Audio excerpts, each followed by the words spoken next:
More people have traveled Route 66 than stormed the beaches of Normandy. Yet today, much of it lies broken, forgotten under weeds and strip malls. America's most famous road, hiding in plain sight, its lifeblood rerouted, its neon dimmed to a ghostly hum.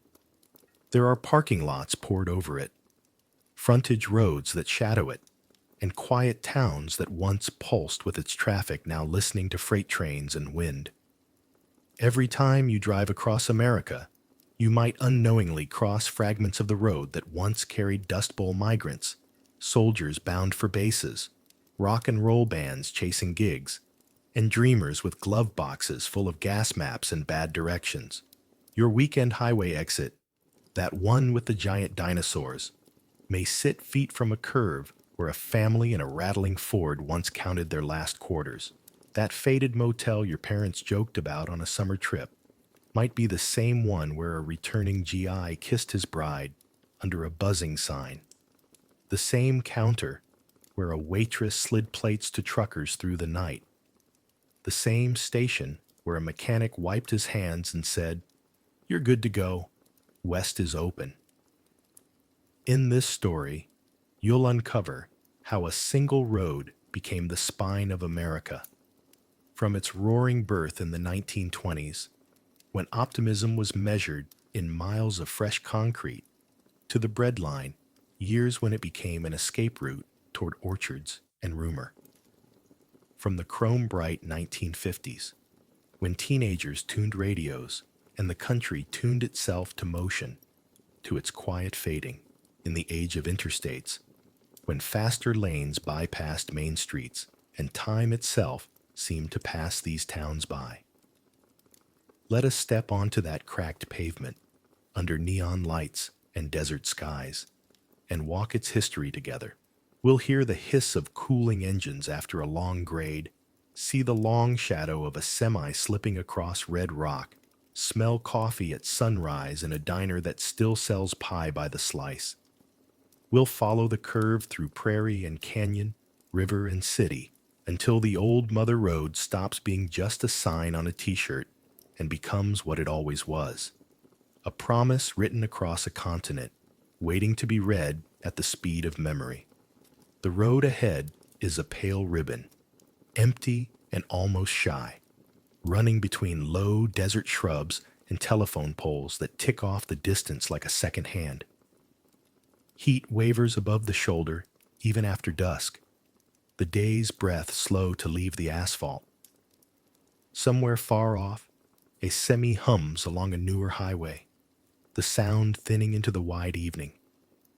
You step onto the shoulder of the old alignment, cracked tar, sun-bleached paint, and the quiet feels heavy, as if it's waiting for something it used to know.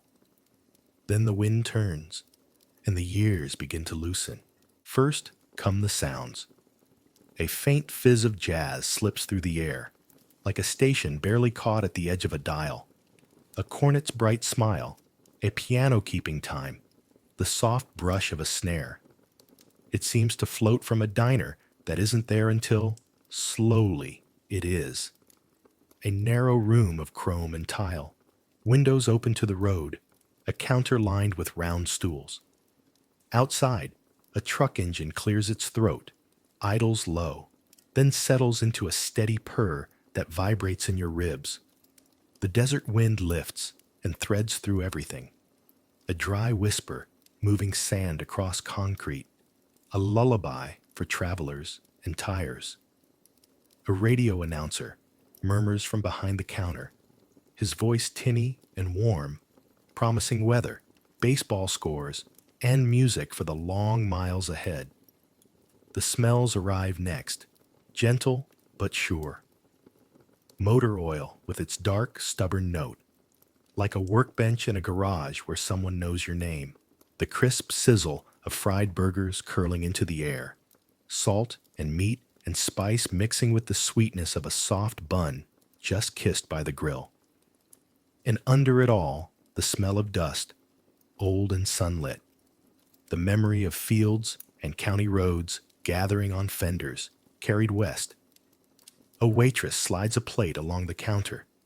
Onions, pickles, a square of paper beneath a hot patty. And the scent hits with the kind of comfort that makes a stranger feel briefly, happily local. You feel the day as much as see it.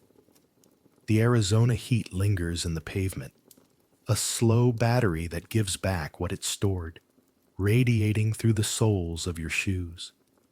It's not the punishing noon glare, but the afterglow, the warmth of hours released in a steady hush.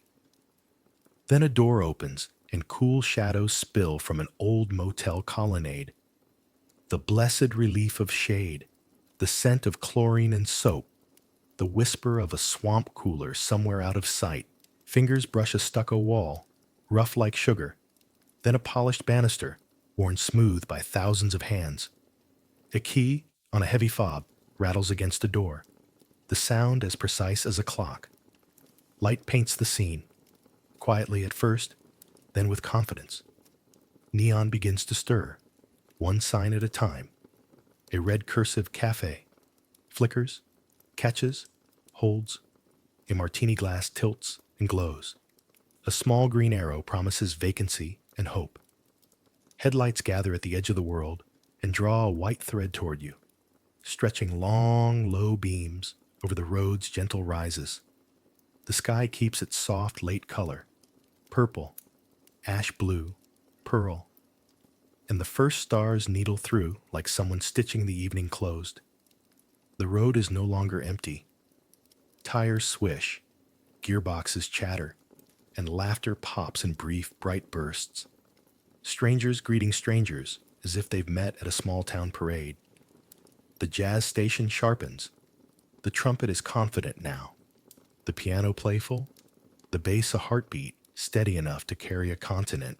A jukebox in the diner claims the next few minutes of everyone's life. And the door chime waves each new arrival into the warm light as if to say, "You've made it far enough for tonight." You walk a little, and the scenery widens without a single step. A gas station's glass front office glows like an aquarium. The mechanic's coveralls shadowed with the stories of 100 repairs. He wipes his hands with a red rag, lifts 2 fingers in hello, and checks a dipstick in one easy motion. A boy pumps fuel under a sign that promises ethyl and service with a smile. The air hose hisses. Tires fed. Travelers steadied. Across the road, a postcard rack spins in a breeze that smells like rain that never quite arrives. Listen closely, and the road makes its own music. The fine, granular hiss of tires on aggregate. The thunk-thunk over an expansion joint. The soft belief that hums in an engine at cruising speed. In a booth by the window, someone traces a map's numbered line with a finger stained by newsprint. A couple shares pie, apple, still warm, arguing softly over the best route to the Grand Canyon, each secretly pleased to be wrong if it means one more night on the road. A soldier, tired, neat, leans back and closes his eyes for the length of a song. A family counts the dollars left in a jar and the miles left in their courage, then smiles anyway. Out beyond town, the desert opens and the night deepens. Sagebrush leans and listens. A coyote threads the shoulder and vanishes into shadow. Telegraph wires sing a single note when the wind asks them to. The split of the road ahead is simple. One way to the mountain, one way to the river, both toward a horizon that doesn't mind your reasons for traveling.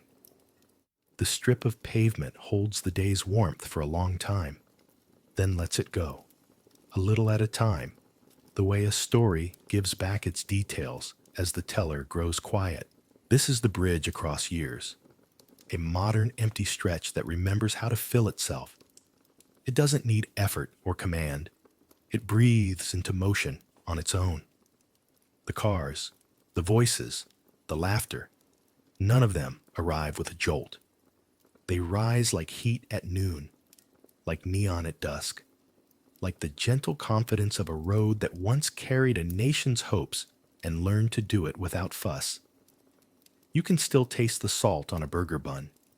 You can still hear the trumpet finish its bright thought.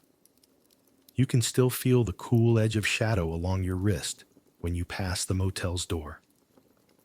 Far down the block, a sign hums and steadies. Headlights meet and part with soft courtesy. The engine notes soften, as if the travelers have found their speed, and the night has found its tune. The desert wind keeps its whisper, and the road, old, patient, generous, holds everything lightly, as if it has learned that the best way to carry a story is to let it move at the pace of its own memories. They left before dawn because the wind had finally fallen asleep.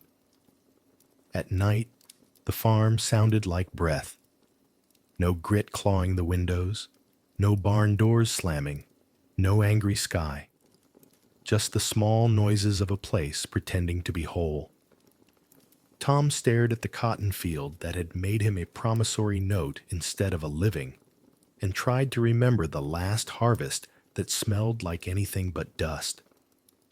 May buttoned Ruby's coat with the care of someone sewing a raft and tucked Eli's slingshot into the side pocket of the suitcase.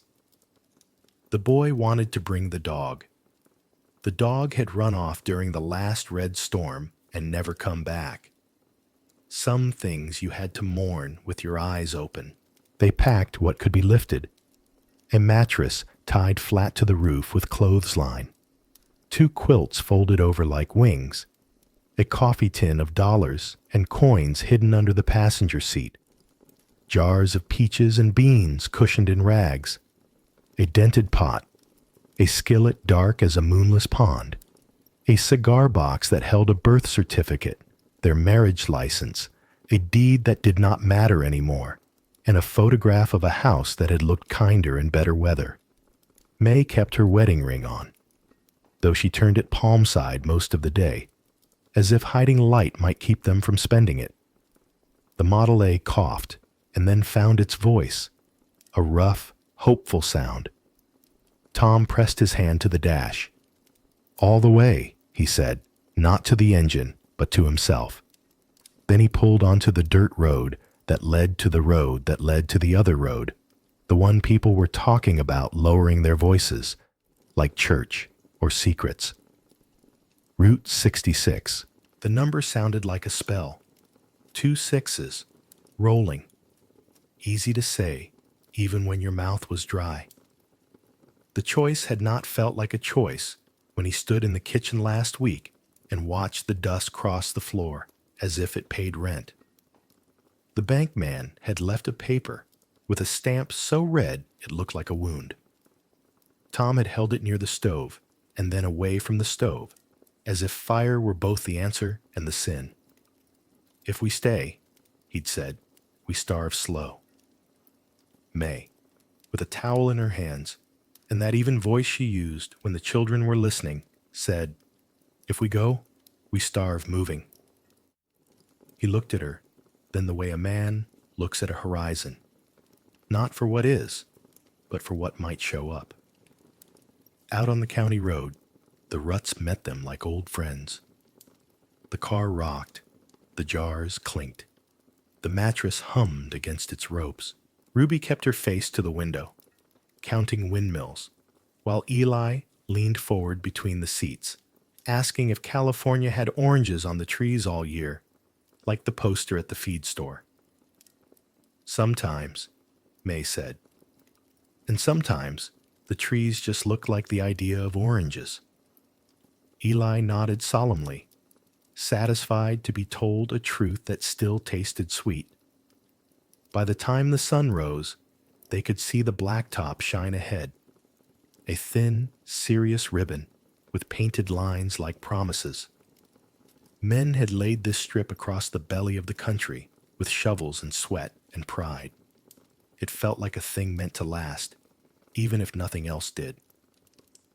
They turned west, where a hand-painted sign said so, and there, in the crouch of 2 gas pumps and a building the color of a pale cloud, stood a station with a sign that winked, "Eat, drink, get gas inside."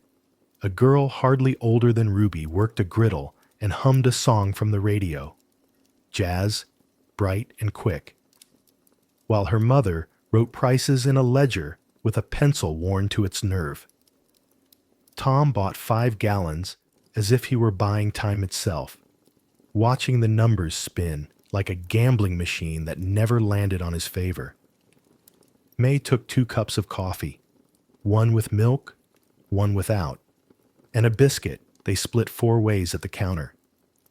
The girl smiled at Ruby and slid a small square of paper across.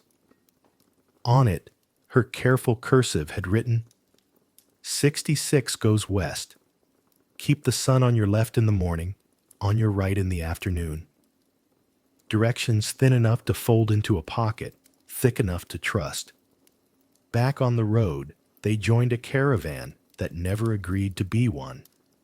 Trucks with mattresses and bedsteads laced like fences, cars with chickens in crates, men driving with the tense nobility of sheriffs, women keeping the count of everything that mattered. Children waved at other children because being young and traveling felt like being on one team against a very large, complicated opponent. Tom watched the field slip by, all that gray-brown, like oversteeped tea. He tried to picture rows of green, irrigated by rivers of kindness, but the heavier picture kept landing. The bank paper, the landlord's face, the dirt that sifted through door frames. He shifted in his seat, his back reminding him of the last 12 years with a list of aches. May saw the way his jaw set, the hitch in his breath when he thought the children weren't listening. She reached across the seat and touched his elbow, not to fix anything, just to be there. Sometimes a light touch is a bridge. Sometimes it is the only architecture you can afford. They slept that first night on the outskirts of a town that had lost half its teeth. Other families built small campfires and counted pennies aloud, because arithmetic is a way to organize tenderness. Ruby listened to an older boy tell her that California had a bridge so big it could hold a parade and ships underneath at the same time. She tried to picture such generosity. Eli fell asleep with a dime pressed in his palm, the way a soldier might hold a medal. The next miles felt easier because they knew less. The road introduced them to Oklahoma City, where buildings reached up like they were asking to be included in the sky's plans, and Amarillo, where the wind came at them with cheerful hostility. In an auto court, with a vacancy sign that had been optimistic for too long, May washed the children's hair in a tin basin and combed out dust that seemed to have learned their names. Tom took off his boots and found his feet were not the same as the ones that had stood at his wedding. They had become maps of everywhere he'd already been, and it was only the beginning. They crossed into New Mexico under a noon sun that flattened everything into simplicity. Adobe houses wore their shadows like shawls. A man in a hat much older than him sold cold soda from a barrel packed with cracked ice, and the first swallow felt like surviving the first 10 minutes of a flood. May bought 1 bottle and passed it around. The 4 mouths made a family of that glass. At a crossroads, they found a church the color of flour, open to whoever needed a bench. Outside, a blackboard announced, "Supper 6, all welcome." The moral equation in Tom's head ran silent and fast. You hadn't put food in the pot, but the sign said welcome. You hadn't worked the field, but there was the pot. Pride was a ladder leaned against the wrong wall. May settled it with the voice that had kept babies from crying and men from hollering. "We're neighbors," she said. "Just for tonight, we live here too." They ate beans and cornbread with other families whose eyes showed the same map as theirs, and for an hour the room sounded like a birthday.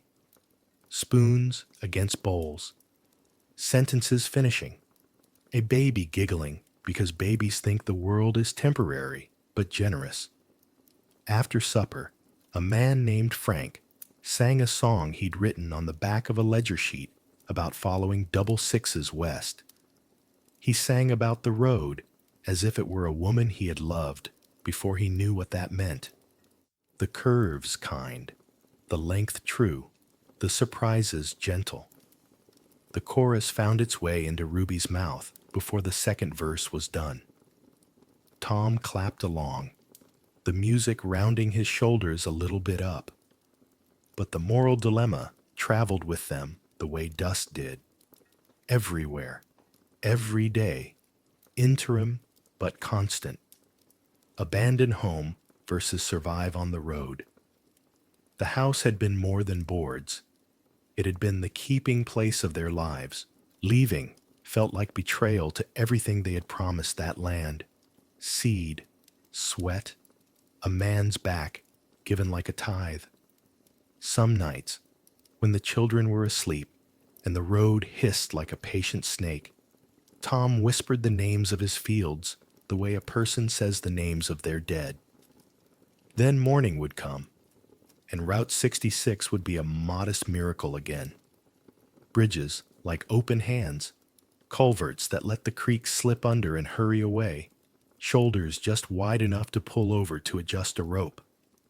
The road had a personality, which is to say, it had moods. There were stretches healed smooth as glass, and others patched like quilts by men who whistled and sweated and waved at the cars with lifted shovels. One afternoon, near Gallup, the radiator boiled over. Steam lifted like a spirit. Tom pulled into a turnout and stared at the heat as if his anger could cool it. He counted in his head to 10, and then to 20, and then to the end of his patience. May took the children to the shade of a billboard that promised a mountain lodge none of them would ever see. "Let it rest," she said. "We all got to." She poured their drinking water into the canteen and then thought better of it, coaxing instead a trickle from a roadside tank where a boy filled buckets for a nickel.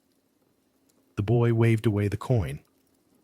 "You'll need it for gas," he said, not unkindly. Tom accepted the gift like a verdict. That evening, the choice returned. Home versus road, in the shape of a knock at the motel door. A man stood there, a canvas bag on his shoulder, hat in both hands, as if he was holding back weather. He looked like a photograph, left in the sun too long.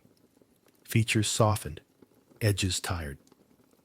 "Begging your pardon," he said, "but I heard there was a family traveling west with a spare seat as far as Albuquerque." May looked at the children. Tom looked at the car. The math didn't balance. Gas money versus risk. Kindness versus safety. The man saw it all and stepped back. "Fair enough," he said, suddenly lighter, like a person who said the worst thing out loud and can finally breathe. Ruby said, quiet as a mouse with something important to say, "There's room if I sit on the floor with Eli." Eli nodded, the courage of little brothers, a kind of shining. Tom looked at May. Her eyes held the question, the answer, and the thing that makes an answer bearable. He said, "We're heading out before sunup." The man smiled like someone set down a heavy sack. "I can be early," he said. He rode with them 2 days, told stories about fixing windmills and reading the sky. He taught Eli a knot and showed Ruby how to cup her hand around a match so flame could live in wind. At Albuquerque, he bought them breakfast with coins that had been too long alone, and he left them a note tucked under the sugar bowl. "You carried me farther than the miles." Pete May folded it into the cigar box, a document as necessary as any deed. Arizona arrived in a rush of light and the flat certainty of the desert. The heat came at them low and wide, the way a lake's surface meets you if you run too fast at it. They crossed stretches where the sun peeled thought from thought until only road remained. At a trading post, Ruby pressed her face to a glass case full of silver bracelets. For later, May said, in a tone that meant both no and not never. Tom did the kind of arithmetic he'd learned to do by feel, the kind where you sense when to stop. In Winslow, they met a man selling maps who had a way of speaking that made the distance sound shorter. "It's the same road," he said, tracing the black line with a carpenter's pencil. "It's you that gets longer." Tom put the map in the glove compartment and drove an hour without looking at it, as if the line could move the car without his hands. The night they crossed the Colorado River, the bridge looked like a piece of lace a giant had dropped and decided to leave. Water moved under them like time. Always, always. And the blackness beyond smelled like a promise combined with a dare. There was a checkpoint at the state line that had made its own kind of fame. A man with a badge asked where they were headed and whether they had work. Tom told him the truth, because lying felt like a leak in a boat. "We'll find some," he said. The man looked at the children. Eli stared back with the kind of dignity that only 6-year-olds and kings manage. The man waved them through. Maybe he'd seen too many to stop one more. They crossed the Mojave in the dark because someone at a diner said to. Night made the hot wind less vengeful. The stars hung close, as if the world had climbed a ladder. The road lay in front of the bumper in a patient strip that seemed to unroll itself by will. May stayed awake to talk Tom through the quiet hours, telling him stories he knew by heart. How Ruby's first word had been light. How Eli once tried to plant a nickel, to keep his hands honest on the wheel. The children slept on the back seat, their faces turned toward each other, brother and sister as mirror and answer. Near dawn, the car hiccuped and then kept going. The mountains softened, as if they had been awake too long and decided to sit down. In the east, a gray that wasn't night and wasn't day reached into the car and touched everyone's forehead like a mother testing for fever. They stopped at the top of a grade and looked. There it was, the basin, the orchards, the first thin line of green that wasn't a dream. Far off, a smudge of city. Closer, a stand of trees that actually held fruit, not merely stories of fruit. May put her hand flat on Tom's back. He didn't move, and then he did. His breath came out in a sound he didn't recognize at first. It took him a moment to understand he was laughing. They drove into a day that smelled like grass watered on purpose. At a camp for newcomers, a man wrote their surname in a ledger with other names that wouldn't fit on a single page. The tents made a patchwork of hope and caution. A notice board offered work-thinning peaches for a wage that did not insult, not compared to the long months of nothing. They signed up. It would begin tomorrow. That evening, they ate stew, sold from a pot so large it seemed a kind of lake. Ruby showed a girl her age, the map with the double sixes drawn thick, tracing the line with a pride that felt like belonging. Eli found a stick and a dusty patch and drew the car from memory, adding 4 grand wheels and a dog running alongside. May exchanged recipes with a woman who could make bread rise with a prayer and a bowl warm from being held. Tom fixed a hinge on the camp's washroom door, oiling it with a few drops saved for the car, because quiet matters wherever you sleep. Later, after the children had given themselves to dreams that smelled of oranges and clean shirts, Tom sat with May on a low rail and let the night take the edge off their thinking. He reached into his pocket and took out the folded paper the bank man had left months ago. He didn't tear it. He didn't burn it. He just smoothed it out and folded it again into something smaller than before and put it back. "Do you miss it?" he asked, though both knew which it was. May watched the stars arrange their ancient arguments above the tents. "I miss the version of us that belonged there," she said. "I don't miss watching the sky for what it would take next." She turned her ring so the stone faced outward again. He nodded. The road had not made him a new man. It had made him the same man with fewer places to hide from himself. He looked at the sleeping camp, at the lanterns going out one by one like coins spent wisely. He felt the thing he had been missing flicker. Not certainty, not even happiness. Something more durable, more modest. Continuance. Morning would bring early work and sore hands with the good ache. There would be foremen and lines and stories traded like tools. There would be a little money in the coffee tin, and then a little more. The road would still be there, pointing west, and also back east, toward the fields that had taught them everything they knew about faith and surrender. They hadn't abandoned home. They had carried the part of it that could travel. The piece that says, "we," and then goes where that word can live. On the second day, Ruby climbed a ladder into a tree so green it looked like the answer to every question she'd asked since Texas. The fruit was warm in her hand. Eli stood below with a basket that kept getting heavier and more possible. May sang to mark the hours, not so loud anyone else could hear, just enough to keep the lines of her life tied and neat. Tom watched his family move inside this new geography and understood the road had done for them what a river does for a valley. You don't own it. It shapes you. At lunch, the foreman's wife passed cups of water clear as truth. She asked where they'd come from, the way people do who want to place your story on their map. "Oklahoma," Tom said, and she nodded like she'd heard a last name. "Was it hard?" she asked.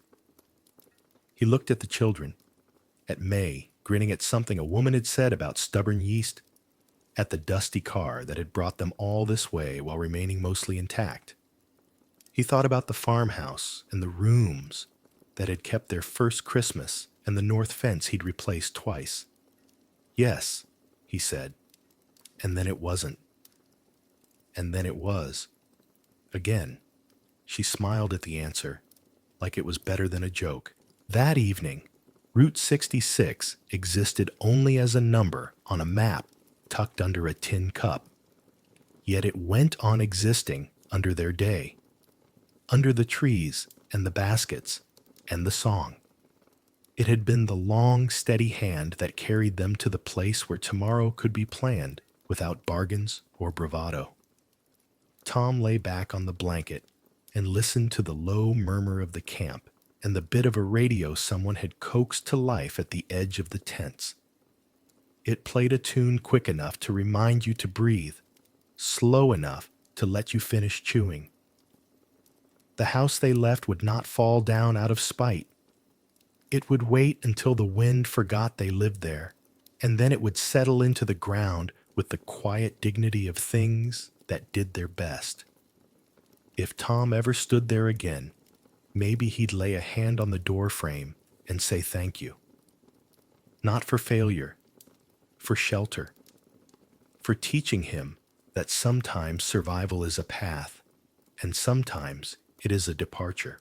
On the mantle of memory, because even people in tents have mantles in their minds, May set a small figure, the girl at the griddle with the station's jazz radio, Pete with his heavy hat in both hands, the boy with the water bucket, the map seller who made the country brief, the bridge that looked like lace, the checkpoint man who let them pass, the first tree with fruit that didn't apologize for being real.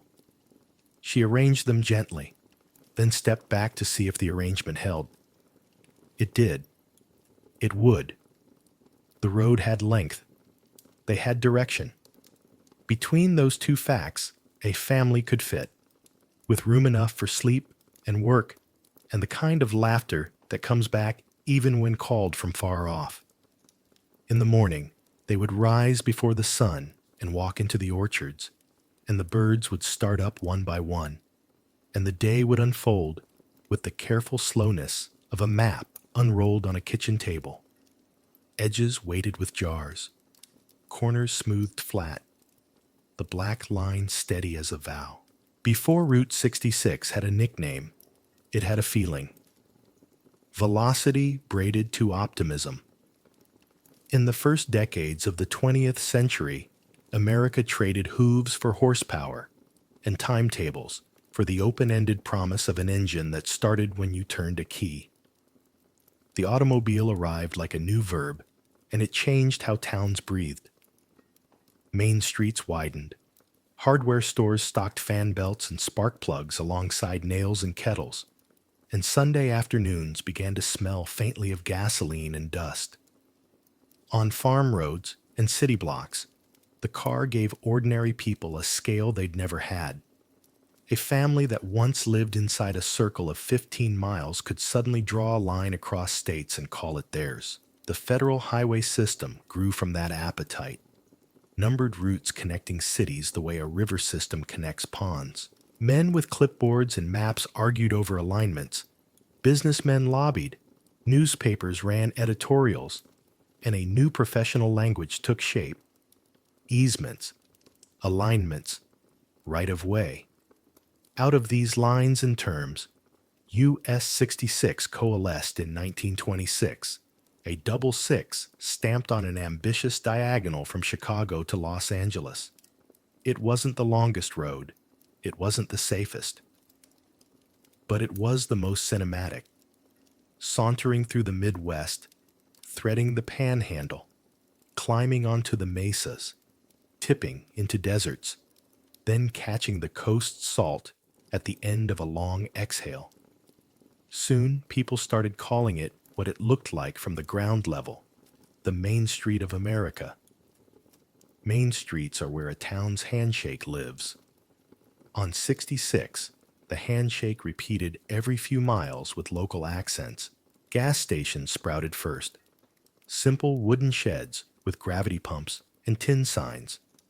Then tidy cottages with whitewashed walls and cheerful trim. Then streamlined boxes in the 1930s. Stations that looked fast even standing still. The attendant's cap, the squeegee in a bucket, the clink of the dipstick. Service became ritual. Filler up was hospitality and hope, a microeconomy disguised as courtesy. Every gallon poured fed a dozen ledgers. The station owners, the farmer who delivered eggs to the adjacent diner, the kid saving quarters for a serviceable jalopy, the local paper's ad salesman, the mechanic who could turn a wrench into rent. Diners followed because movement needs calories. At first, they were lunchrooms stitched onto the side of general stores or counters tucked into depots. Then they developed a style, stainless steel siding, a row of stools, a pie case lit like devotion. The menus map the road better than any folded brochure. Chicken fried steak in Oklahoma, green chile in New Mexico, enchiladas nearer the Arizona line, sourdough toast in California, all of it accompanied by coffee poured from pots that never seemed to empty. Truckers and salesmen, tourists and drifters learned each other's silhouettes by the way they walked in from the sun. And the waitress called everyone hon, because kindness is a time saver. Motels came next. Auto courts at first, small rectangles of rooms around a central gravel lot where you could park nose to door. A neon vacancy sign didn't just advertise beds, it promised a night at human scale. Families could cook on a tiny hot plate and wash the day's grit from their hair in a shower that belonged, for 12 hours, to them alone. Curtains matched bedspreads. Towels smelled faintly of bleach and weather. Over time, motor courts learned the art of the lure. A kidney-shaped pool, a palm tree planted with great faith in marginal climates, a free ice machine that sang a hopeful clatter. A town that a railroad once skimmed past could now beckon. Route 66 turned crossroads into destinations, and destinations into livelihoods. The road didn't just carry tourists. It taught a nation how to be one place while still being many. Car clubs formed, postcards traveled faster than trains, and radio glued the moving parts into a common soundtrack. A steel guitar out of Tulsa shared a wavelength with a crooner in St. Louis. A broadcast from a ballroom in Albuquerque sloped into a Chicago living room. Telephone poles kept pace with the asphalt, and wires threw voices ahead to wait for their bodies to arrive. Hotels set out guest books with a global optimism. Names and towns. Dates. Small remarks. Good pie. Honest prices. Ask for Lou. A slow-motion social media written in fountain pen. Yet the road was not equally generous to everyone. For black travelers, the promise of movement met the crooked reality of segregation. The Green Book became a second map for 66 pages of safe hotels, cafes, and service stations where a night would not end badly. For Mexican-American families in the Southwest, the road could be both lifeline and boundary, a place where labor was needed, but dignity had to be defended daily. For Native communities, 66 often plowed straight through old paths and new lives. A bright ribbon laid atop older maps that the road's makers had not consulted. To tell the social story of 66, honestly, is to hold its hospitality and its exclusions side by side, to hear the welcome and also the doors that never opened. The Great Depression pressed Americans flat against necessity. Dust lifted farms into the sky, and 66 became, for many, not a leisure route, but an escape lane. Migrant camps shaded themselves with sheets and hope. Pop-up economies appeared at the margins. A man selling water by the bucket. A woman mending clothes for a dime at a roadside table. A fixer of tubes and flaps and belts who could nurse a car for another 100 miles with baling wire and belief. The road gave and the road charged, and in that exchange a traveling etiquette formed. Share a socket wrench, offer a lift, keep the coffee hot, slide the plate with a little extra when the jar of coins looks thin. It wasn't charity, it was circulation. By the late 1930s, the car had become part of American grammar. Dates, errands, Sundays, parades. Driving lessons migrated from fields to streets. High schools held proms in gyms that smelled of varnish and rubber. Teenagers learned the physics of freedom, how a clutch catches, how a radio sounds different when the road goes from rough to smooth. Cities redrew themselves around traffic lights. Corner gas stations replaced corner hitching posts. Urban storefronts displayed tires the way jewelers display rings. The automobile age wasn't just mechanical, it was architectural. Houses grew driveways like new limbs. Garages turned into hobby rooms. Bands practiced beside workbenches. And 1,000 small businesses bloomed around the idea that motion is a need. Then came the war, which gathered the country in a sudden choreographed urgency. Route 66 put on a uniform without changing its clothes. Army convoys rumbled west to training bases.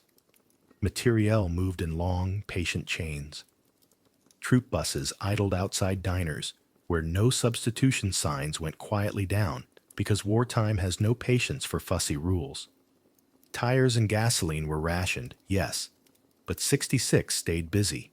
Industrial traffic, agricultural shipments, workers relocating to defense plants. A town that had once waved at tourists now saluted soldiers.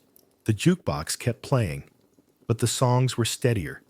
Couples danced closer, not only for romance, but for comfort, against the unspooled map of worry. Pin-up photos were taped inside service bays, and mechanics wrote messages in chalk on chassis headed west. Safe travels, kid. In Arizona and California, airfields gnawed at the edges of desert towns, and the road stitched them to suppliers and families and news. War compresses distance. Letters moved along 66 in bags that thudded onto post office floors.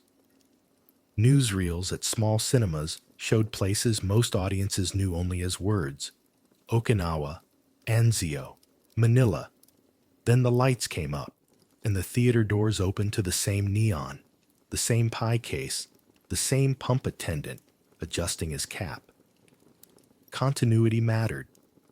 A soldier learned he could step off a bus nearly anywhere on 66 and find a hamburger that tasted like home. A mother learned she could mail a package from a town whose name she couldn't pronounce and trust it would find her son through a thicket of Army post office numbers. Behind the movement of divisions and fleets, the road moved reassurance. Victory returned a different kind of convoy. Men and women in uniform drifting back into civvies, duffel bags softening with use, new marriages unfolding in motel rooms with thin walls and infinite plans. The GI Bill made classrooms out of old barracks and subdivisions out of fields. Cars multiplied, now with brighter curves and two-tone paint, chrome enough to mirror entire streets. Teenagers, a demographic recently invented and already restless, staked their claim. Drive-ins, drive-thrus, drive anywhere. Jukeboxes in 66 diners clicked from swing to rock and roll and stayed there. The hiss of a soda fountain harmonized with V8 engines and the slant rhyme of a cash register bell. Towns along 66 leaned forward to catch the new money. Signs got bigger, taller, funnier. A giant cowboy tipping an LED wink. A 66-shaped shield 10 feet tall. A neon saguaro promising air-cooled rooms. Diners enlarged their parking lots and added curb service. Car hops learned to glide like dancers with trays balanced on wrists. Burgers grew, shakes thickened, and French fries learned to crisp in a hurry. Motels installed pools whose water seemed bluer at night, especially under the glow of a new script on the office door.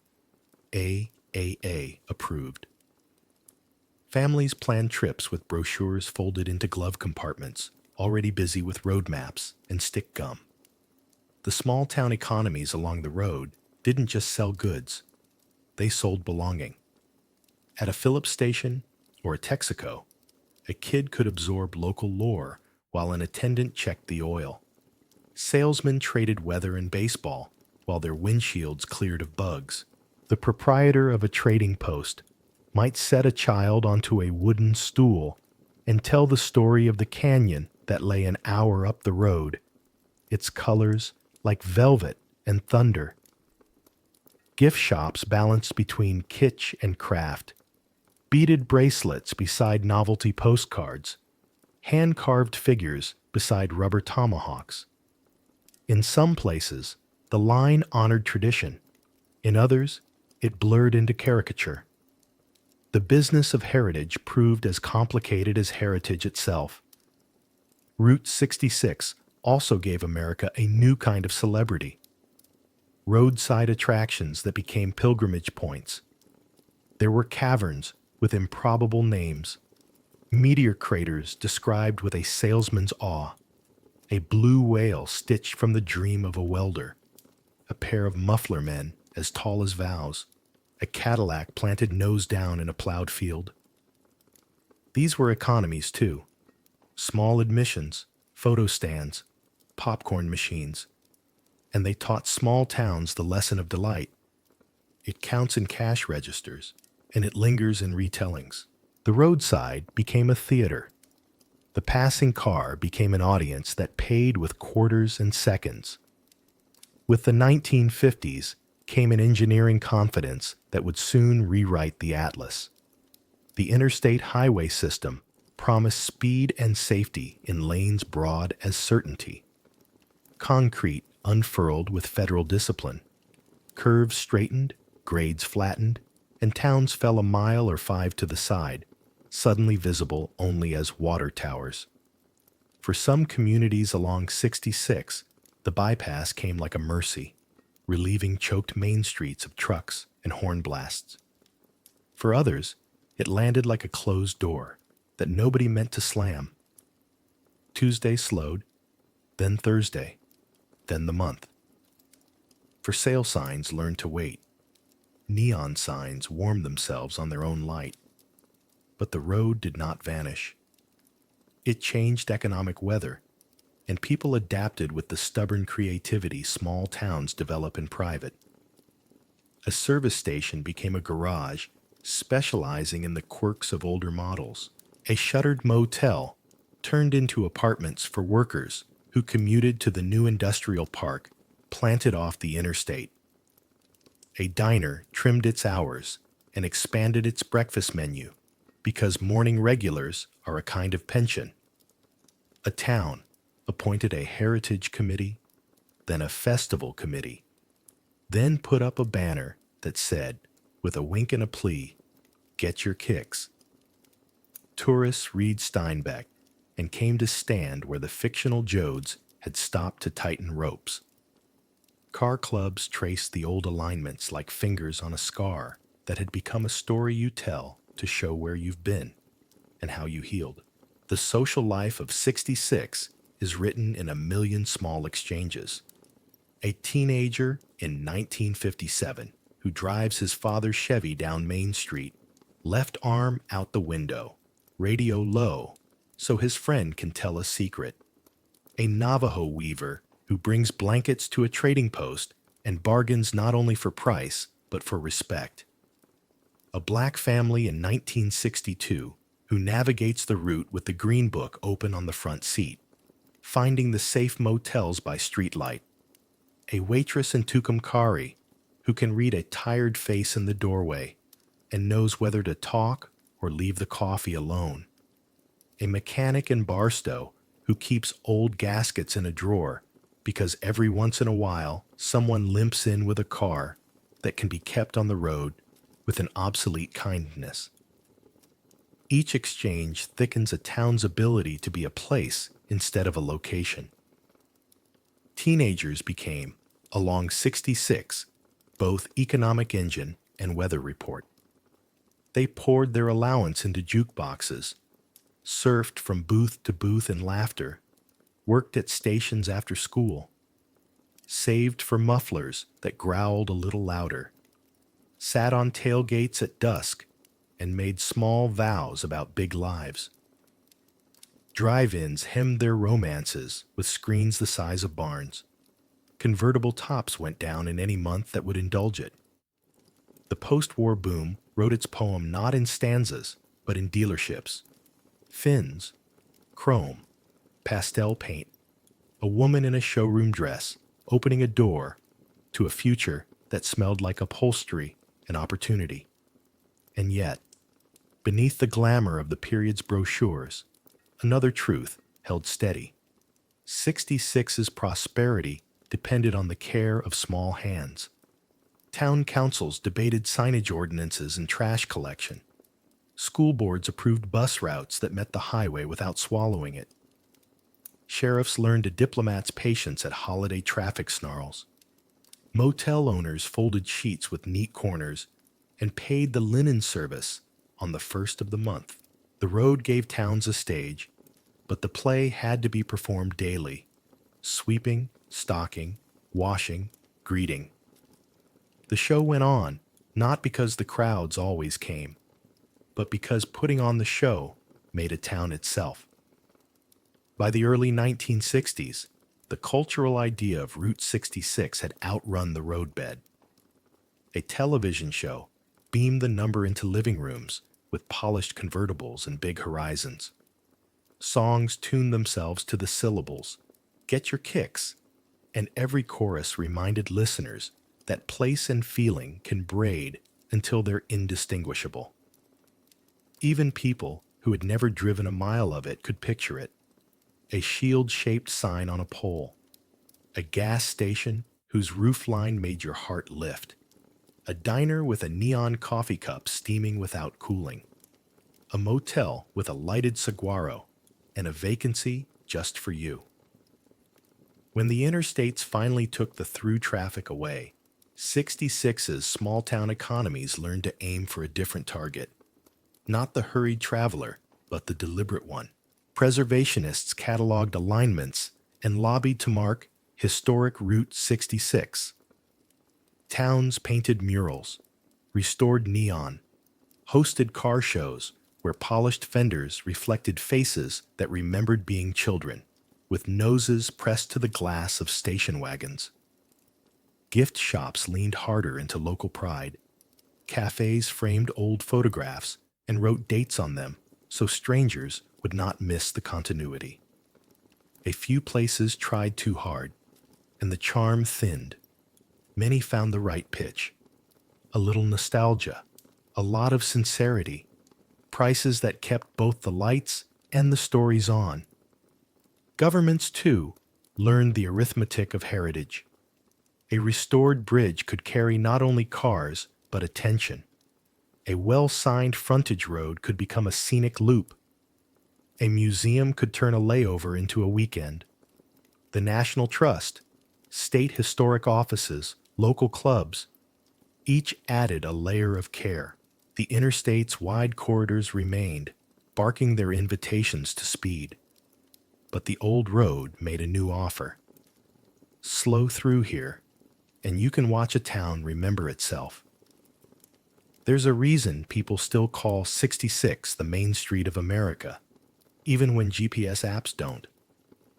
A main street isn't merely a route, it's a relationship, a place where strangers can become regulars by their second visit, where money and stories circle like swallows at dusk, where the news is public and the gossip is kind. The road taught that at national scale. It let Americans develop a habit of curiosity about their own country. What does breakfast look like in the next state? What color is the dirt? How does the sky feel at noon when the wind is up? And it rewarded that curiosity with livelihoods that could measure a year in cups of coffee poured and rooms cleaned and tanks topped off. Even now, the social economy of 66 is most visible in gestures. A clerk who recommends the side road because the view widens there. A barista who writes, "Have a safe trip," on a to-go cup because travelers are a town's future. The retired couple at the visitor center who disagree charmingly about which alignment you should take and then circle both on your paper map. The high school jazz band playing under a striped canopy at a summer festival where chrome is polished and barbecue smokes. A tribal elder weaving a story into a demonstration and reminding those who will listen that the road arrived yesterday on a very old land. The freeway shouts. The old road converses. In the social ledger, Route 66's columns never balance cleanly. Prosperity and loss, opportunity and erasure, hospitality and gatekeeping. But the book stays open, and the pages keep being added with tidy dates and small remarks. That is what a main street does.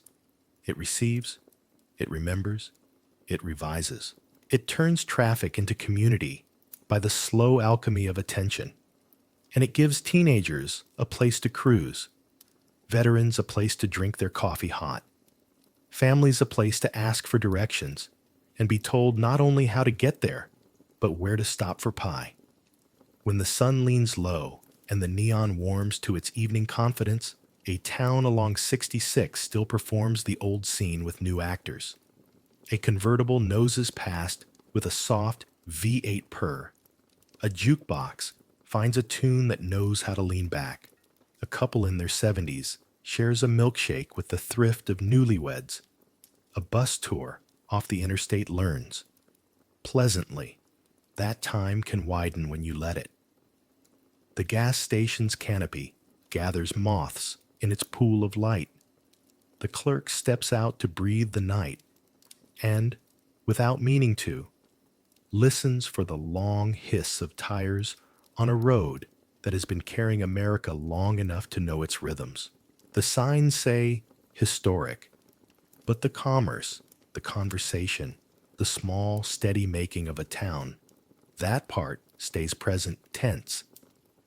By the 1950s, Route 66 had become more than a roadbed of concrete and tar. It was an idea that could fit on a record label and settle into the hum of a living room.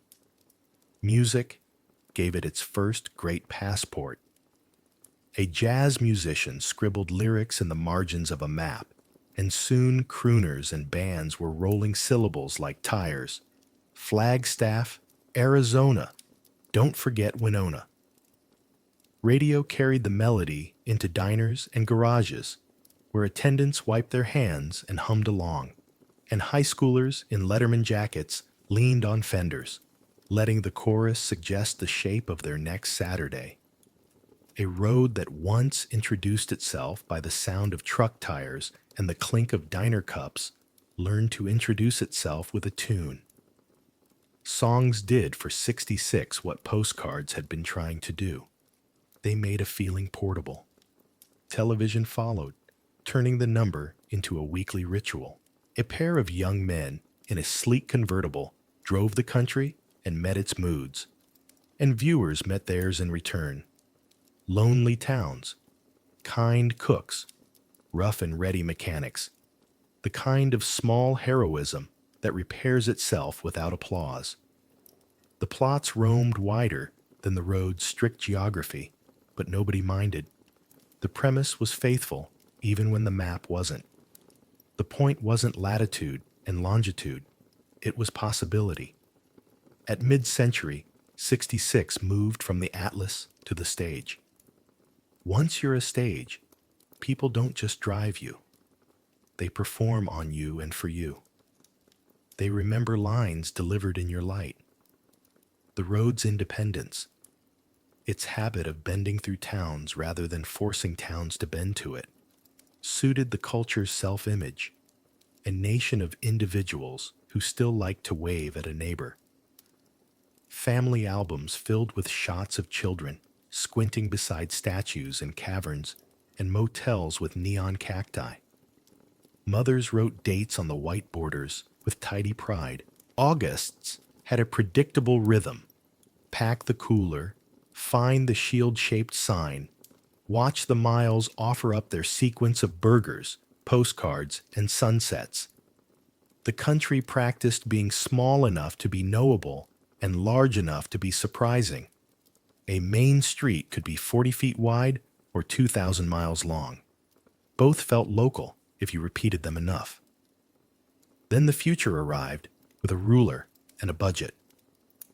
The interstate era announced itself with the crispness of blueprints, limited access, medians, standardized signage, reliable speeds, fewer stoplights to interrupt the nation's new hobby of arriving sooner. The new corridors did not hate the towns they skirted. They just didn't hear them. Sound shifts when distance enters the conversation. Where 66 had dallied, the interstates strode. Where 66 had negotiated with topography, the interstates flattened and tunneled, preferring abstraction, numbers, design speeds, interchange diamonds, to the old particularities of turn left at the Cottonwood. The first bypasses were felt in cash registers before they were felt in hearts. A Tuesday lunch crowd thinned. The bell on the service station door rang fewer times before sunset. Vacancy signs spent longer spells in the on position, humming to themselves. Towns discovered that traffic is not the same as trade. Cars can pass you by faster than you can learn how to wave. The road did not end. It just lost custody of the trips that used to be its responsibility. Truckers adopted the new lanes. Families looked at the calendar, the miles, the tired back seat, and chose speed. The map, once a collection of stubborn lines, became a flowchart. From node to node, suburbs growing like coral around exits, billboards marching in disciplined ranks, the horizon narrowing to the task of arrival. In the 1960s and 70s, as belts tightened and styles changed, pieces of 66 fell quiet. A bridge would be declared obsolete and left to its rust and graffiti. A station would become a storage shed. A motel would turn into monthly rentals, then wish for a new roof and a forgiveness that business rarely grants. Television, which had once burnished the myth, now offered other myths set elsewhere. The road that linked the country to itself was being replaced by a system that linked the country to efficiency. The difference is not small. Efficiency is a magnificent servant and a poor storyteller, but memory is persistent. Even as new lanes took the traffic, the old ones held the stories like a river holds the pattern of its meanders long after the water shifts. The 1970s taught Americans to mourn things they could still visit: downtown movie palaces, local ballrooms, neighborhood diners, two-lane highways. People began to understand that heritage is not the opposite of progress. It is the texture that keeps progress from feeling like a spreadsheet. The phrase "historic Route 66" appeared with the modesty of a handwritten label on a shoebox, then with the confidence of a sign bolted to a pole by a volunteer on a Saturday morning. The official decommissioning in the mid-1980s was both an administrative act and a cultural bell. A number came off the federal list. An emblem slid out of the index. A ledger had been balanced. But the bell rang long into the day. Writers and photographers drove the half-forgotten alignments and found that the quiet wasn't empty. It was simply legible. When traffic thins, detail thickens. You can hear the hum of a neon transformer again. See the crenellations on a hand-laid stone wall. Read the ghost signs resurfacing on brick as paint gives up its last duty. Old-timers in cafes, some open, some revived. Name the motels that used to do a brisk business, the mechanics who could diagnose by ear, the summers when license plates from every state parked along the curb. They didn't speak only in elegy. Pride is not a past tense. What came next was not a single movement, but a many-handed rescue. Counties petitioned to mark stretches as historic. Museums opened with gas pumps and glass oil bottles and postcards that had slept in drawers for half a century. High school shop classes adopted old neon signs and learned to bend glass and coax color back into letters. Car clubs traced alignments like river ecologists, teaching younger drivers to feel the difference between macadam and concrete slabs, to spot the old curbs hiding under weeds, to see how a gentle S-curve spared an orchard or followed a ridge. Bed and breakfast owners sanded motel doors and rehung numbers in the old font, not because the past is superior, but because it is specific. Specificity turns tourism into pilgrimage. Towns learned a different kind of pitch. Instead of promising speed, they promised presence. Turn here, the sign suggested, to remember how a town feels. Festivals sprouted. Route 66 days, Neon nights, chrome on Main, where people stood in the evening and watched the light come on. Applause soft and civic for the names glowing again. Cafe, motor court, market, boots and saddles, trading post. Teenage bands covered old songs under canopies. The bass line reached the sidewalks where couples swayed in that careful way that means time has weathered their steps into comfort. A boy, 8 years old and serious about it, polished the hubcap of a Chevy he'd only ever sit in. The reflection showed him taller than he was. The preservation impulse also widened its view. It wasn't only the photogenic neon and the collectible cars. It was the stories of who could stay where, who served whom, who got a seat at which counter. Museums added green book exhibits. Interpretive signs acknowledged that the Main Street of America had often been a patchwork of parallel main streets, some safe, some not, and that remembering the whole truth makes the welcome richer now.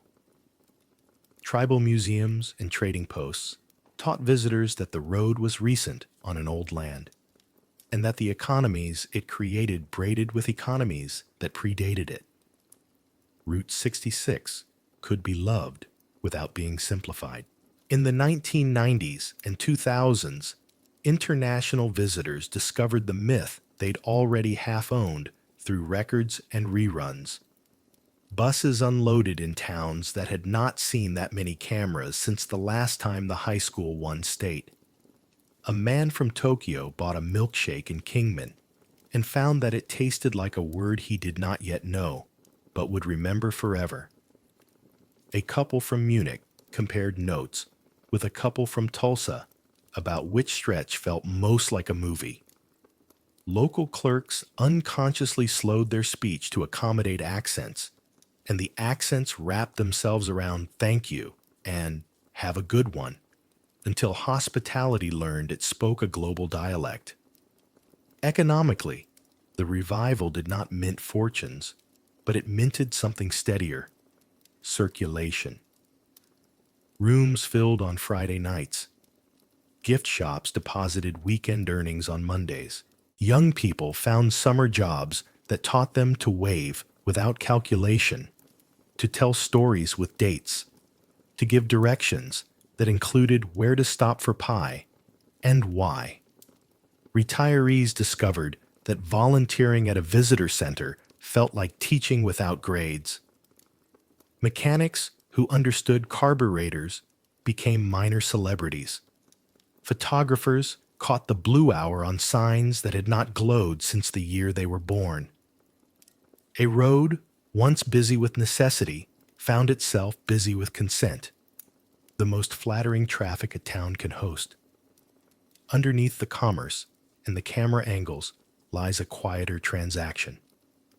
Route 66 offers Americans a way to visit a version of themselves that is not childish nostalgia and not abstract patriotism. It is granular affection for places with names you can pronounce on the first try. The road lets you test a national idea that is both myth and truth. That identity here is mobile. That belonging can be practiced in motion. That you can become local for an hour by listening well and paying your check. The interstates tell you where you are going. The old road asks you who you are while you go. Even the decommissioning year, 1985, acquired the air of a hinge rather than a closing. Numbers were peeled off maps, but the shield copied itself onto t-shirts, coffee mugs, guitar picks, motel keys.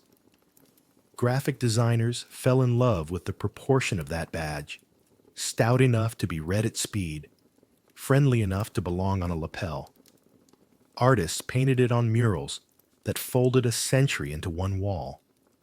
City councils approved pocket parks where travelers could take the picture that says, "I was here, and here is part of me." The road's second career matured. It would no longer carry the bulk of freight or the armies of summer vacations. but it would carry meaning. Meaning is an export with no shipping cost. Meanwhile, the interstate kept doing its necessary job with admirable competence. People need to get to work. Strawberries need to reach cold storage. Ambulances need the inside lane. No romance is lost in admitting that. The trick, the cultural negotiation, was to let both networks hold their jurisdictions, the fast and the felt, the wide and the wondering. Many travelers learn to braid them, sprint the interstate until the day loosens its tie, then exit onto the old alignment and let the pace recalibrate. A town 5 miles off the through lane discovered that 5 miles is the difference between being passed and being chosen. Chosen places behave differently. They polish, they greet, they persist.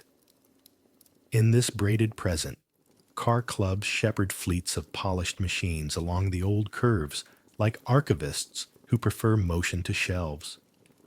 Neon restorers bend glass with the patience of calligraphers. City councils fuss over fonts for historic plaques because typefaces carry tone, and tone is half the invitation. Photographers stand in doorways at dusk and wait for the sign to warm. When it does, they press the shutter as if saving the light inside the camera will lengthen it outside. A teenager in a borrowed convertible learns. On a 2-lane where the night smells faintly of creosote and chlorine, that the American sky can still feel like a ceiling you could kick a foot through if you needed to remember you were alive. And beneath all this, an unadvertised connection holds.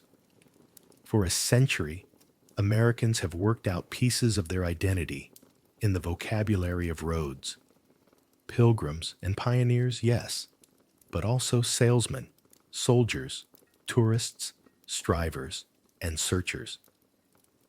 To leave and to arrive, to wander and to return. These are not merely itineraries. They are stories we tell ourselves about possibility and responsibility. Route 66 crystallized that habit because it married the national scale to the human scale. You could cross half a continent and still be waved at by a man who knew how you liked your coffee after only 2 visits. You could reinvent yourself at 40 miles per hour and still be reminded by a clerk in a gift shop that you have very good taste in postcards. If you want to find the hidden nerve of the connection, stand some summer evening on an old stretch of the Mother Road and listen. You'll hear the voices of the decades arguing gently with one another, speed insisting it has a right to exist, memory insisting it knows where you left your keys. A semi grumbles on the horizon. A motorcycle whispers by. A couple laughs outside a motel office where the bell still dings when the door opens. The neon steadies. Someone across the street sets down a plate with the careful confidence of a person who has practiced being useful. The air holds a little warmth from the day. You know where you are, and you know why. And for a moment, the map and the music inside your chest line up. That's the trick. Route 66 still performs, years after its number was retired from official duty. It lets America greet itself, not with a parade or a speech, but with a nod at a counter, a soft question at a gas pump, a photograph taken at the right hour to flatter an old sign and a new face. The interstates can take the load. This older road takes the measure. It reminds the country that identity is not only a destination you announce at the end of a journey.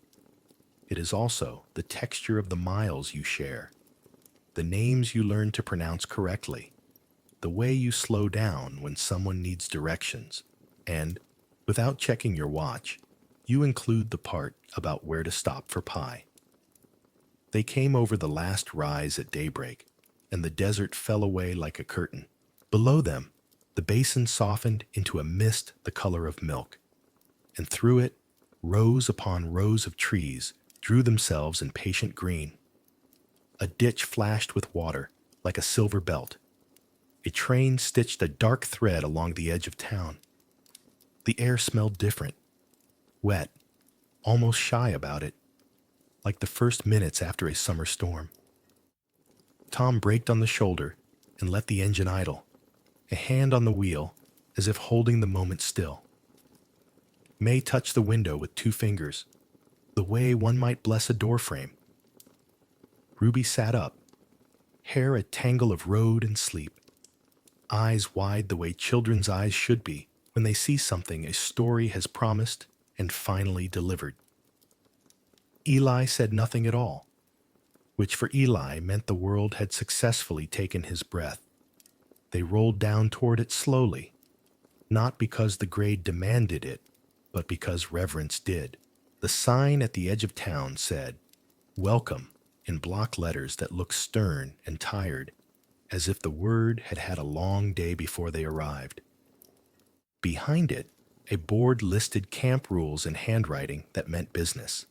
Keep fires small. Keep voices lower after dark. Keep hope on a short leash. They found a place to put up borrowed canvas at the edge of a rectangle of other borrowed lives. A woman with a ledger wrote their surname and ages. She looked at Eli and added a half, because halves matter at 6.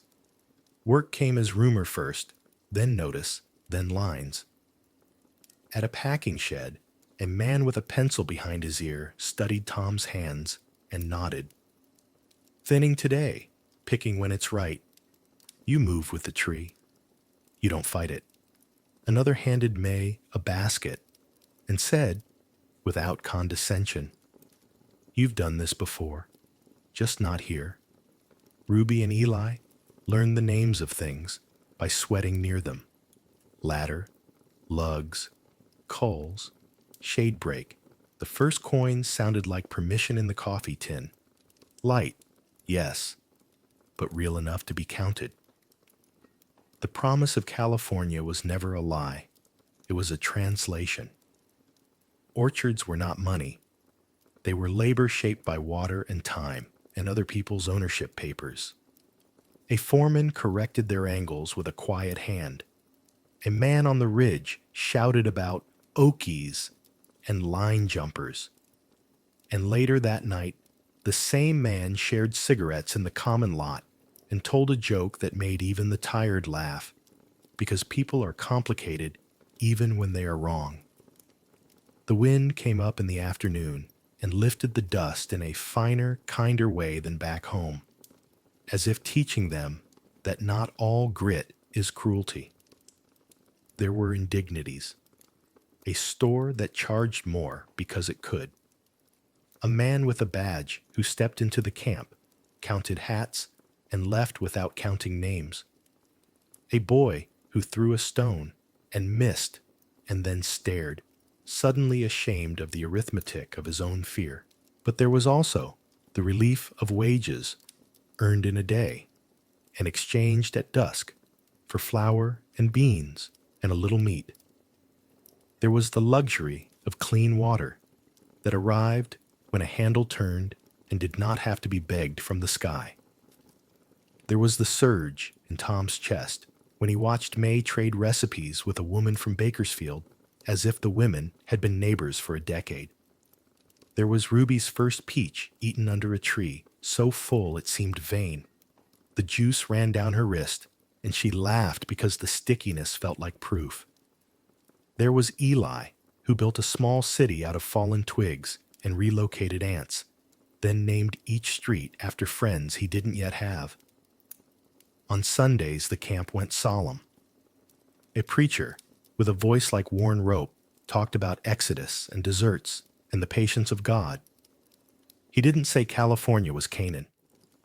He said the road had been a teacher. And the lesson was not a destination, but a practice. Keep going. Help carry. Remember, people nodded with the grateful fatigue of those who prefer an honest sermon to a shiny promise.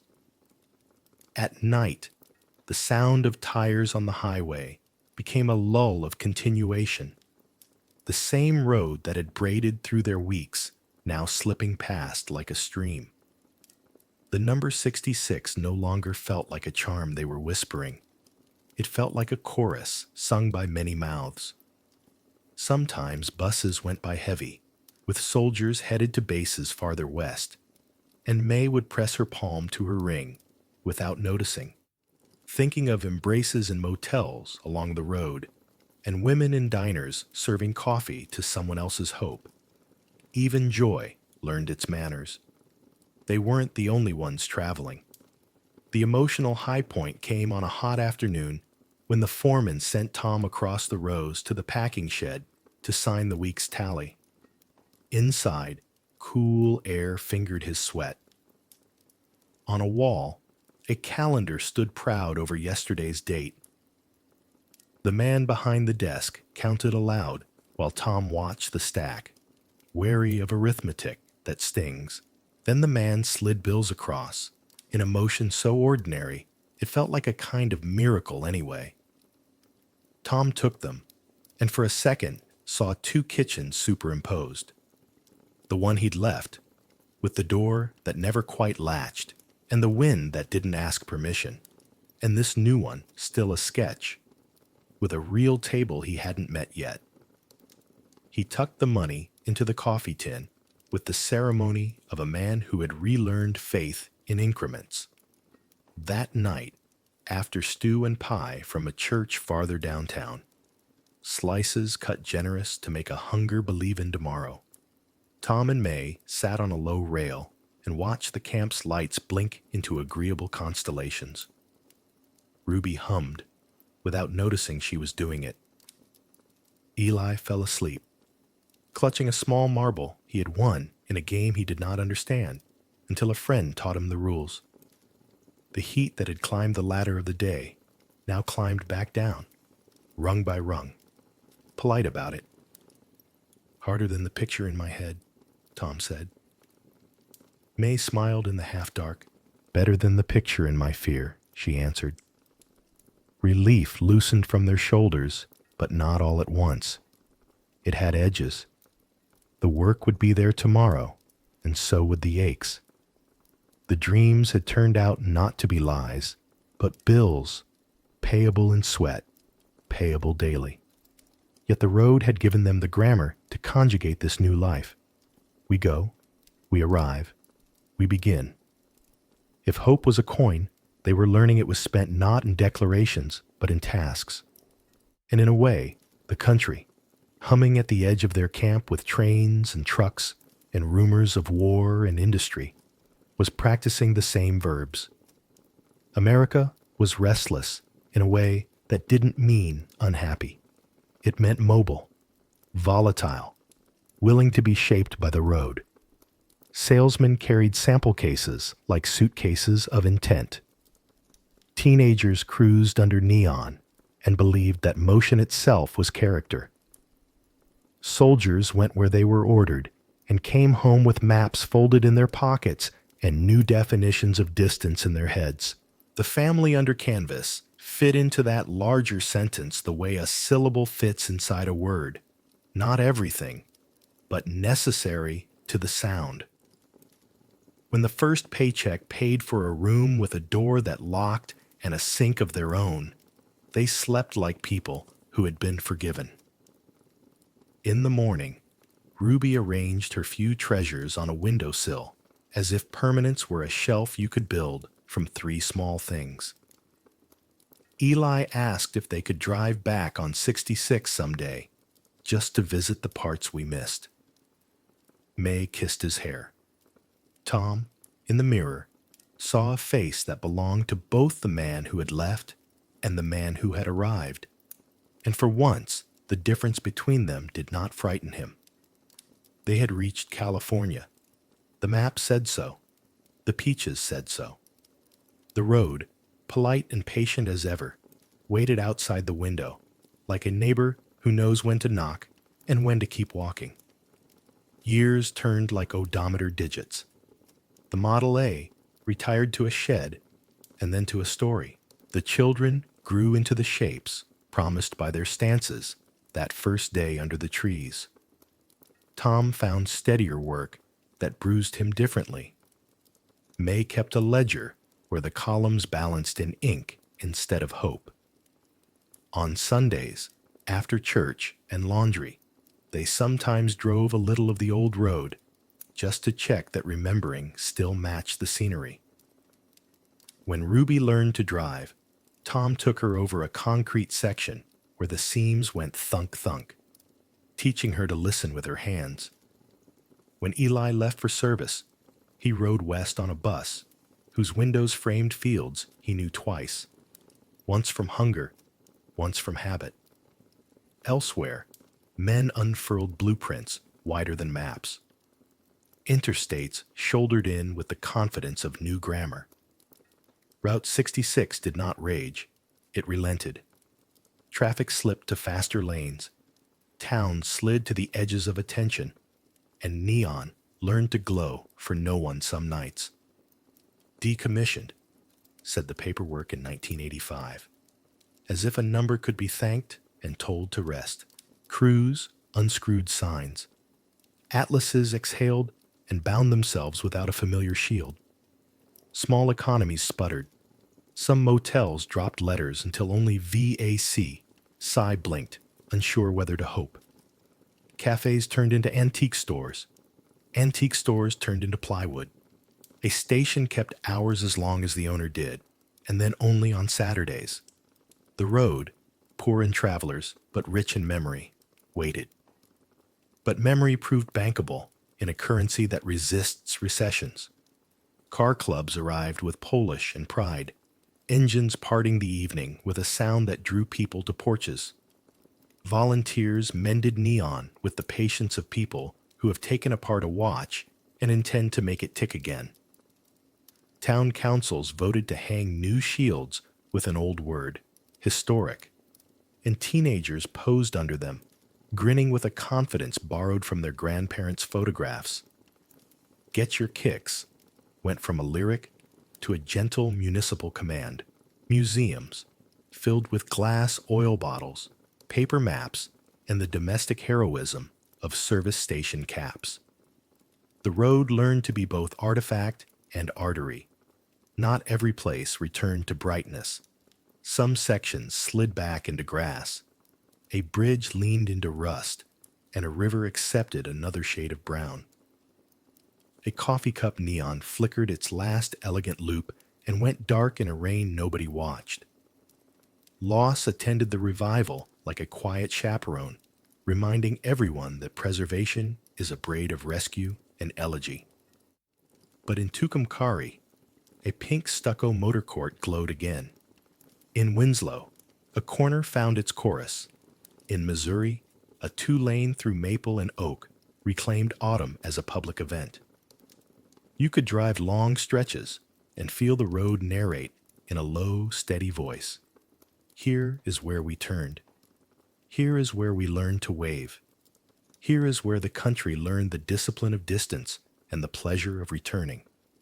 Tom and May, older now, took a trip they did not call a pilgrimage.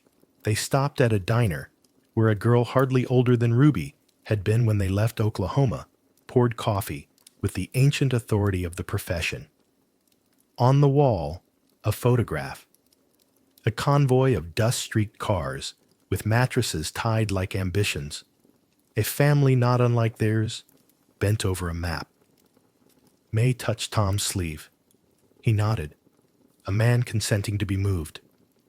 They bought a slice of pie and 2 forks and ate it the careful way people do, who know the price of sweetness. By evening, they were in a town where the motel sign hummed a note Tom was sure he'd heard once before in a different key. He stood under it, the pink and blue letter forms steadying in the dusk, and thought about all the light that had been spent over the years to say a simple thing. Here, for now, is home. He imagined the nights it had said it to men like him, to women like May, to children with road in their hair and a map under their pillow. He did not say any of this aloud.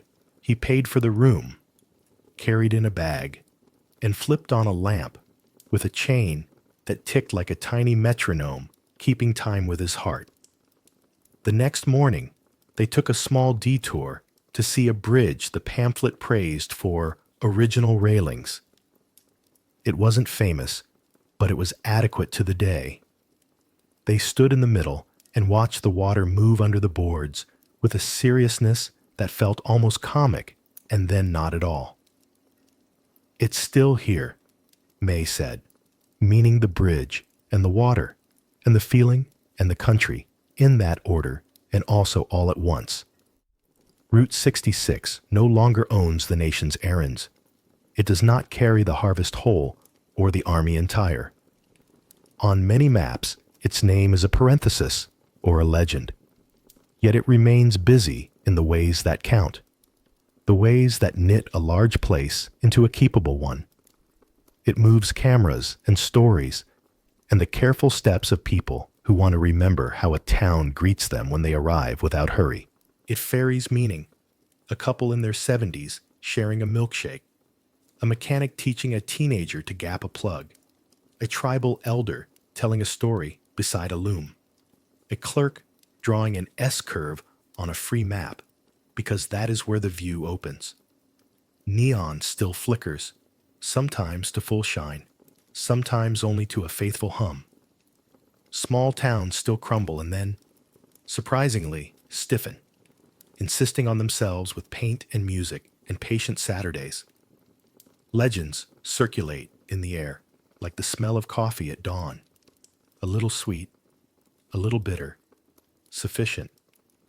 And along the old concrete, even where grass has pushed through seams like shy triumph, you can walk and hear what the atlas can't print. The steady sentence the road has been saying for a century. We go, we arrive, we begin again. Roads are the most honest clocks we build. They don't tick, they stretch. They carry our errands forward and our yesterdays back, measuring time in miles and repairs, in places we mean to stop and the places we only notice when we're already past them. A map looks calm, but driving reveals its secret. Every route is a sentence about progress and impermanence. Fresh pavement is certainty for a season. Sun and weather and weight make their quiet arguments. And one day, a perfect surface develops its first fine crack. Proof that even confidence needs mending. Route 66 taught that lesson in public. It rose with the optimism of the automobile age, hosted the sorrow and grit of the Dust Bowl, moved soldiers and sweethearts in wartime, then wore a crown of neon in years that believed in color. Later, it bowed to interstates built for a new kind of impatience and learned the art of being remembered. The road did not resent the change. Roads rarely do. They accept what is placed upon them: tires, footsteps, shadows, and keep a ledger that isn't paper. You can feel it when you step out and put a palm to the old concrete. Warmth from the day, a faint texture like a memory that prefers not to be loud. Progress is not a villain in this story. It is a rhythm. Lanes widen, bridges strengthen, signs become clearer, and the country moves more safely and more quickly. Yet even as efficiency wins its arguments, we save pieces of the old road, not to put time in a museum, but to remind ourselves that usefulness and meaning are different tools. Route 66 survives as America's memory lane, less about getting somewhere fast, more about recognizing the places that made somewhere worth naming. On this alignment, progress and nostalgia shake hands. You can drive a modern car and still wave at a diner where coffee tastes like continuity. You can use GPS and still accept a paper map from a clerk who circles an S-curve because the view opens there. Impermanence, too, is honest here. Neon tubes fail. Paint fades. Motels go dim. And towns learn the arithmetic of quieter Tuesdays. But impermanence isn't only loss. It's allowance. It makes room for restorers and volunteers, for festivals and photo walks, for teenagers polishing chrome that shines two eras at once. The lesson is gentle and durable. Nothing holds forever, so hold what you can with care, and when it slips, keep a story ready. The road is a rehearsal for that wisdom. Arrive, appreciate, repair if able, move on with gratitude. Time keeps driving. We keep choosing our exits. Eternal connection, approximately 2,200 to 2,500 characters. Technology changes the posture of travel. Engines quieter, dashboards wiser, directions whispered by a voice that never sounds tired. Highways change their numbers and their shoulders, straighten a curve here, tame a grade there. But the longing that sets us moving is older than pavement. It lives wherever horizons are generous. It thrives on the simple transaction of away and return. Leave to learn, return to tell.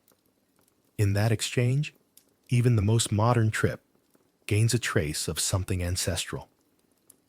Route 66 gives that longing a shape you can follow without thinking too hard. The charm is humble. 2 lanes, a painted center line, towns spaced by the logic of fuel and pie. The romance is practical. A place to sleep, a place to eat, a place to get the rattle looked at. And beneath the errands runs the real current, the urge to see the country, not as a concept, but as a room-by-room house where every doorway is friendly if you arrive with ordinary respect. Why does the open road feel inevitable? Because motion lets us hold contradictions without forcing a verdict. You can love where you come from and still want to see what lies beyond the next ridge.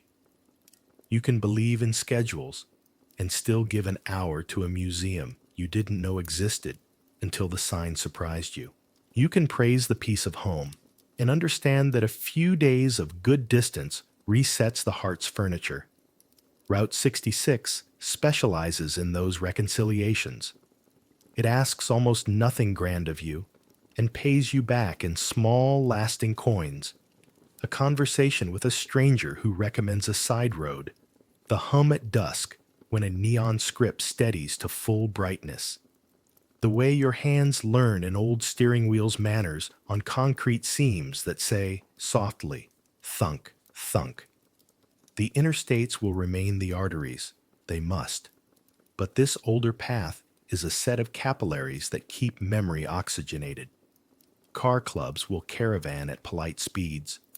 A restorer will bend a length of glass until it glows the name of a cafe that outlived 3 owners and 2 fashions.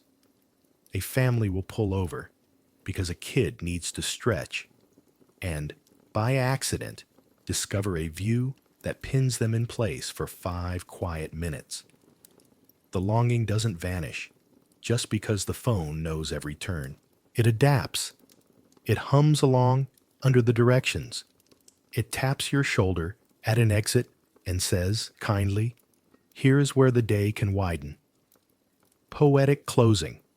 Approximately 2,800 to 3,000 characters. Imagine a late summer night on a forgotten stretch outside a small town where the water tower spells the name in block letters you can read from the next county. The 2 lanes run straight for a while, then ease into a curve as if refusing to startle the dark. Heat stored in the concrete all day exhales in slow, even breaths. In the bar ditches, crickets practice a music older than signage. Overhead, the stars look close enough to tap like pilot lights. The neon at the motel across the way has moods. Tonight, it chooses steady. Vacancy glows with the calm of a word that has survived both rush and famine. Beside it, a script, cafe, draws its flourish and holds it, the way a singer sustains a note because ending it would feel rude. The office door opens. The bell makes its antique syllable. A figure passes, and the door sighs shut. A minute later, the bell again, the sigh again. Small repetitions stitch the hour. On the shoulder, the old shield emblem, white on black, simple as a promise, leans on a pole that's seen more weather than argument. The paint is tired, but legible. The number isn't in charge anymore. It doesn't have to be. It's the kind of sign you photograph, even if you've already photographed 10 like it, because this one has tonight's light on it, and that makes it singular. A moth investigates the glow and decides against it. A breeze edits the sage and moves on without commentary. No tires pass for a while, and yet the hum is there. The remembered sound of rubber and aggregate, the afterimage of motion, the way a struck bell keeps singing after the hand lets go. You can hear it if you stand still and borrow a little patience from the weeds. It is not loud. It refuses to compete. It threads the quiet with a reassurance that travel was real and will be again. Somewhere miles away, the interstate does its bright arithmetic, counting exits and headlamps, a necessary thunder. Here, the math is softer. One sign, one curve, one night, one listener. If you were to walk the center line, no need, just imagine it. You'd feel the slight crown under your shoes, the engineering that sheds rain and keeps people between the paint. You'd feel how the surface is mostly whole, and then, now and then, not. A fine crack, hosting a tuft of grass that learned persistence from wind. You'd hear your own steps and think of all the feet that have crossed this road without ever touching it. Children asleep in back seats, soldiers counting miles to home, musicians chasing a gig and a rumor, a Dust Bowl father whispering a promise to an engine that was half prayer and half machine.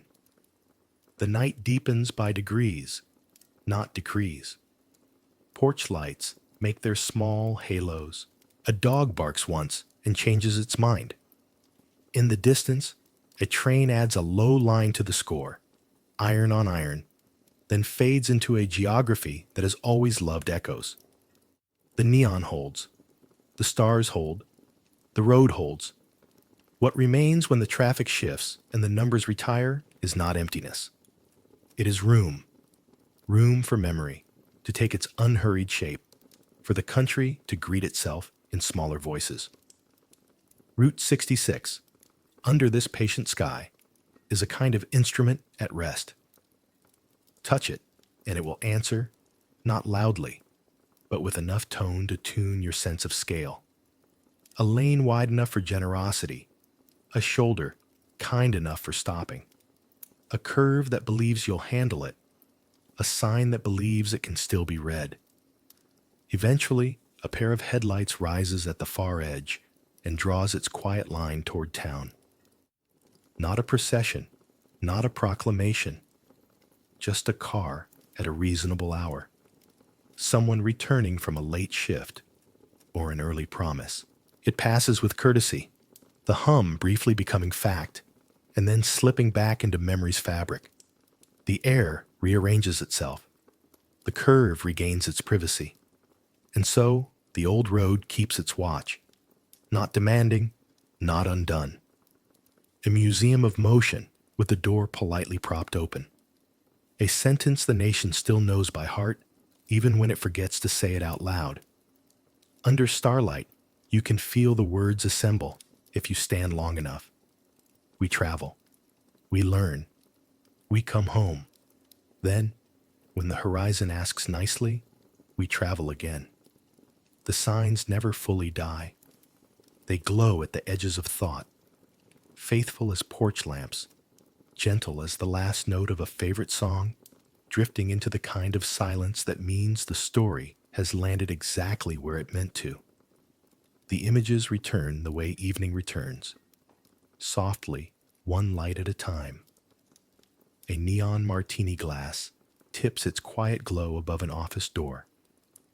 A diner window holds a slice of warm yellow, with a couple at the counter sharing the last forkful of pie. Far out beyond the town line, the desert wind keeps its steady vow, combing the low brush, lifting a single paper cup and setting it down again with surprising care. On the shoulder, the shield-shaped sign does what it has always done: stand, endure, and mean more than it needs to. You can hear the small chorus if you let the night sing it to you. The hush of tires that passed hours ago still threaded through the silence like a seam. The tick of a cooling engine that carried a family farther than the map believed they could go. The doorbell chime of a motel office rehearsing its one perfect note. High above, stars arrange themselves into the old geometry that makes travelers feel less alone. Down here, a coffee pot finishes its last cycle. A porch chair swings once, and a porch dog, untroubled by philosophy, sighs and sleeps. Main Street doesn't need a parade tonight. Its ceremony is the modest ritual of lamplight and lock and key. A clerk counts the register with the brisk competence of a person who knows that tomorrow's welcome begins with tonight's balance. A mechanic flips off the canopy, stands for a moment in the afterglow, and smells the faint ghost of fuel and rubber and soap. Somewhere, a jukebox decides to rest in the middle of an old refrain, content to leave the last chord implied. The quiet isn't empty, it's hospitable. A town at peace with its size can hold a road like a friend's arm. And the road, older and kinder than it looks on a map, keeps a respectful distance from every threshold. It doesn't intrude, it invites. Its curve around the water tower is almost polite. Its crown in the middle is almost parental. Its white line is hand steady, voice low. This way, if you like, no hurry. You could follow it tonight, or in 5 years, and the offer would be the same. Altered only by weather and the lives it has learned since you last visited. Pause, and let the words be simple. The road still waits, quietly, beneath the stars. That waiting is not a plea, it's a confidence. It knows you will come back when you need to widen a day or stitch two far places into one story. It knows that progress and patience share the same atlas. It knows that every generation rediscovers the taste of coffee at a counter where the steam curls like script, the comfort of a vacancy sign that hums like a lullaby for places, the grace of strangers who give directions with an extra recommendation for pie. If you drive it again, you'll see the signs practicing their careful cursive at dusk. You'll feel the desert wind lift the edge of your sleeve. You'll notice the way old motels hold their silhouettes like memory holds a name. And if you don't, if the year is busy, if the calendar insists, Route 66 will go on doing its quiet work without you, keeping towns stitched to themselves, carrying the small commerce of greetings, letting history breathe in the present tense. Some nights the neon will be bright, some nights only a faithful hum. Either way, the message won't change. Here, now, welcome. So we'll leave the road where it prefers to be left, not in fanfare, not in mourning, but in good company. A last look at the diner window, a last breath of mineral air, a last glance at the shield on the post, scuffed and sure. Then a nod to the clerk locking up, and to the boy polishing chrome for reasons he can't yet say, and to the elder telling a story that began before the first coat of paint dried on the first center line. We turn, homeward, forward, it's the same direction under a sky this large, and carry with us what the miles have been offering all along: a lighter heart, a steadier gait, a promise folded small enough for a pocket. The interstates will hustle us where we're going. This older road will stay here, keeping watch with its gentle signage and its generous curves, ready to widen our days when we ask it to, ready to remind us that a nation can be a neighborhood if you drive slowly enough to wave. Good night, Mother Road. Keep the porch light on. We'll find you when the horizon asks nicely.